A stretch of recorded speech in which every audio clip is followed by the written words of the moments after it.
Tony, what is the value of marriage in your life? और अगर define करना हो मैरिज को तो how can you define? I mean in today's time youngsters होते हैं, आपको नहीं लगता कि बहुत हल्के में लेते हैं रिश्ते को, शादी को? What you to say about it? मेरे लिए शादी बहुत ही इम्पॉर्टेंट चीज़ है क्योंकि मैं अपना घर छोड़ के किसी और के घर जाऊंगी तो ये जो डिसीजन होता है लाइफ का एक लड़की के लिए ये बहुत ही क्रूशियल और इम्पॉर्टेंट होना चाहिए क्योंकि शादी दो परिवारों के बीच में होती है कहीं ना कहीं। सो दोनों फैमिलीज आपस में कितना गेट अलॉन्ग करते हैं, एज पार्टनर्स आप कितना गेट अलॉन्ग करते हो, तो मेरे लिए ये बहुत ज़्यादा इंपॉर्टेंट है। और जैसे मुझे कैसे मैरिज चाहिए मेरी मॉम डैड की जैसी, उनकी शादी को आज 28 ईयर्स हो गए, उनको डेट करके अगर मैं पूरा काउंट करूँ तो 31 ईयर्स ऑलमोस्ट हो गए हैं and still they are same. उनके बीच का जो स्पार्क है वो वैसे के वैसा है, मेंटेन्ड है। दोनों एक ऊपर जाता है तो नीचे वाले को ऊपर खींच लेगा, एक नीचे रहेगा तो दूसरे को ऊपर, तो इस तरीके से उन्होंने बैलेंस किया अपनी लाइफ को। तो मुझे भी कुछ इसी तरह की मैरिज चाहिए।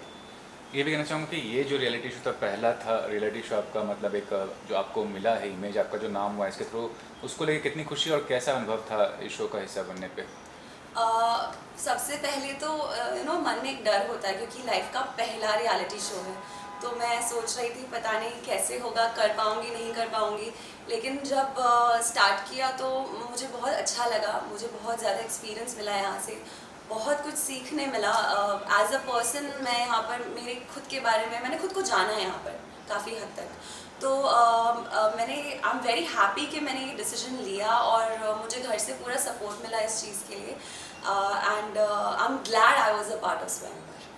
जितने भी टेलीविज़न शोज़ होते हैं, मतलब रियलिटी शो गए या कोई और भी शो है, एक एंटरटेनमेंट मीडियम है, इतना सीरियसली नहीं लेना चाहिए, लेकिन ये जो मैरिज का कॉन्सेप्ट है उसको रियलिटी शो पे दिखाना कहाँ तक आप जेन्युइन समझते हैं? मुझे लगता है ये कॉन्सेप्ट है और इस दुनिया में इतने सारे कॉन्सेप्ट्स बनते हैं अलग अलग चीज़ों के, अलग अलग रियलिटी शोज़ के, जैसे बिग बॉस का अलग कॉन्सेप्ट है। और तो एज अ कॉन्सेप्ट तो मैं इसकी बहुत रिस्पेक्ट करती हूँ, there is nothing wrong in it and after all ये पर्सन की चॉइस है। अगर ये मेरी चॉइस है इसमें आना तो सही गलत मैं नहीं देखूंगी। ये चॉइस है मिक्का जी की कि उनको स्वयंवर रचाना है, तो देयर इज नथिंग रॉन्ग, उनकी चॉइस है ना। तो अगर आपको कोई फोर्स कर रहा है that's wrong, but if you are willingly going into it there is no harm in it.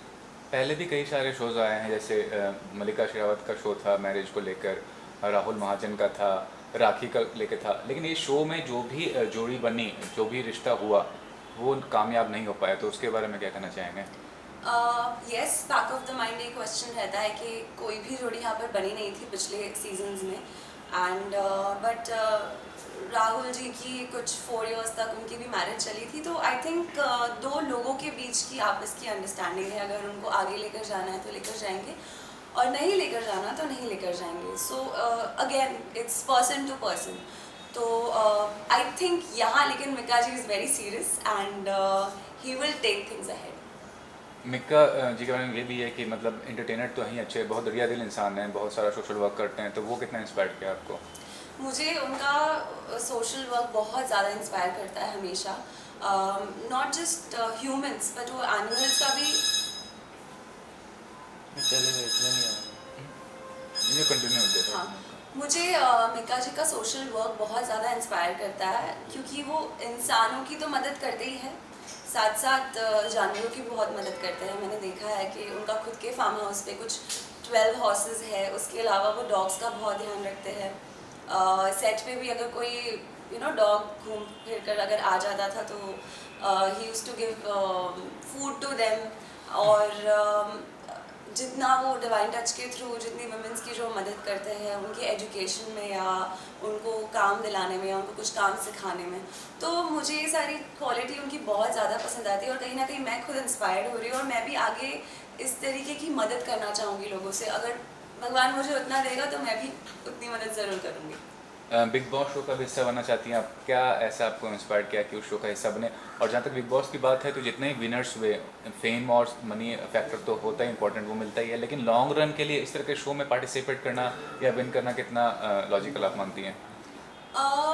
Big boss is one of my favourite shows. Honestly मैं पूरे साल उस मंथ का वेट करती हूँ जब बिग बॉस स्टार्ट होगा, क्योंकि I like that, I am that person, masala पसंद है मुझे। तो एज अ व्यूअर भी मुझे पसंद है, और मैं मैं जाना चाहूँगी वहाँ पर लोगों, मैं चाहूँगी कि लोग मुझे जाने बिग बॉस के थ्रू, और एज यू सेड कि फेम भी मिलेगा वहाँ पर, और मस्ती मजाक में एंटरटेन करना चाहूँगी लोगों को, क्योंकि बचपन से मैंने ये चीज़ बहुत इन्जॉय की है। जैसे स्कूल में भी या कॉलेज में भी मैं जब फेस्ट्स में पार्ट लेती थी, मुझे अच्छा लगता था जब लोग मेरे आसपास के हंसते थे या मेरे परफॉर्मेंस को इन्जॉय करते थे। तो इट्स इन मी, तो मैं चाहती हूँ कि मैं लोगों को एंटरटेन करती रहूँ। और ज़्यादातर लड़कियों को ऐसे लड़के पसंद होते हैं जिनका सेंस ऑफ ह्यूमर बहुत अच्छा हो। आपके पापा ही बहुत बड़ा एग्जांपल हैं। कितना सीखा सेंस ऑफ ह्यूमर जो क्वालिटी, कितना आपने जनरेट किया है अपने में?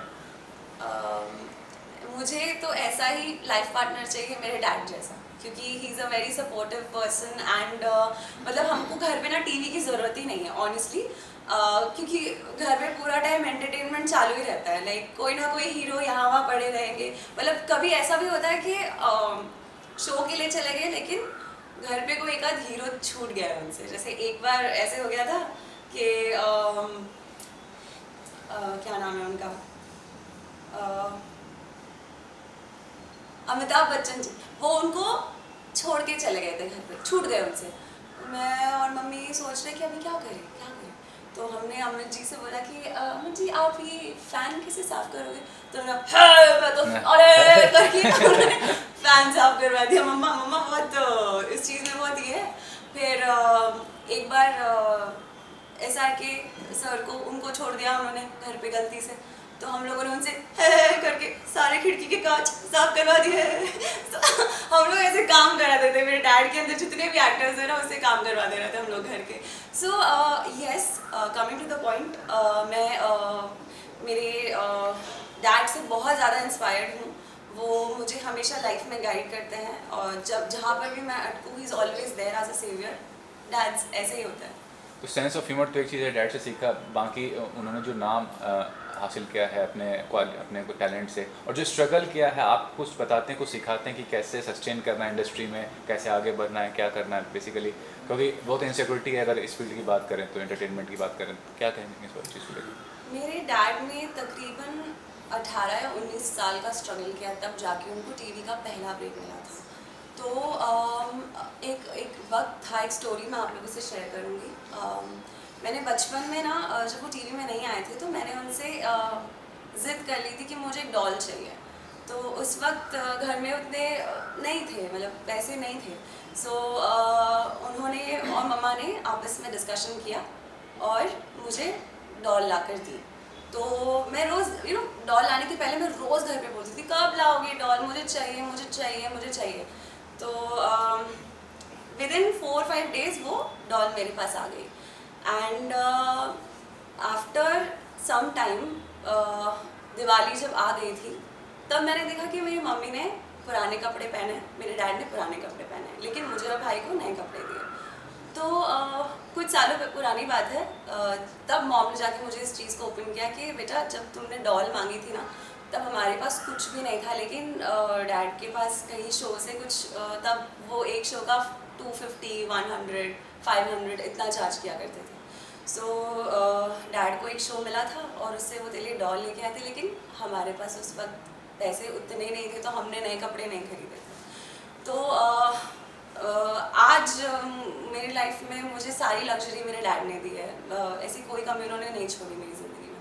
तो मैं भी यही चाहूँगी कि आगे चलकर उनको वो सारी लग्जरीज दूँ जो अपनी तरफ से अब डैड आपने बहुत कर लिया मेरे लिए, मुझे आपके लिए करना है, ऐसा I want to do for him and my mother. हमेशा नेपोटिज्म की बात होती है इंडस्ट्री में कि आपका एक बैकग्राउंड होना चाहिए तभी आप सक्सेसफुल हो सकते हैं।